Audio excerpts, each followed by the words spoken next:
Келді ме, гүл теріп әкем, күлімдеп таяу келді ме? Анаңыз өрген жотаңда жатқан бұрымға, жұмақтың гүлін ақырын тақып берді ме? Білем ғой мама, алаңдап жүрсің арайлап, өзіңмен бірге алыстап кеткен талай бақ, жаулығың желмен желбіреп өзің жүрмесең, суықсыз суық көрінеді екен сарай жақ. Сағыныш деген қажытты мама тек мені, бақшаңа биыл ешкімде жеміс екпеді. Сақырлап қайнап тұрса да сары самаурын, қолыңнан ішкен күрең шайыңа жетпеді. Өзіңсіз мынау шарпығандай ғаламда ол, жүрерде көргем қасымда дайым аман бол. Шөңгеңе емес, шеңгелге құлап жатсам да, құлыншағым деп ұмытылып келер ешкім жоқ.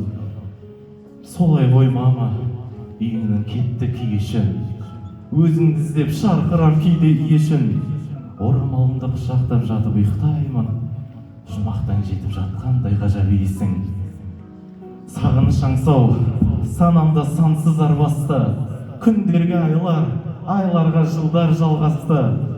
Ізіңді іздеп бақшаны кезіп жүрушем, әттең, оны да мынау қар басты. Осылай мама, өткізген сізсіз жайымыз, қалпыма түсем қайрылмай маған қайтыңыз. Жұмақта жүрсең, жердегі мен де мәзбін ғой. Айтпақшы мама, әкеме сәлем айтыңыз.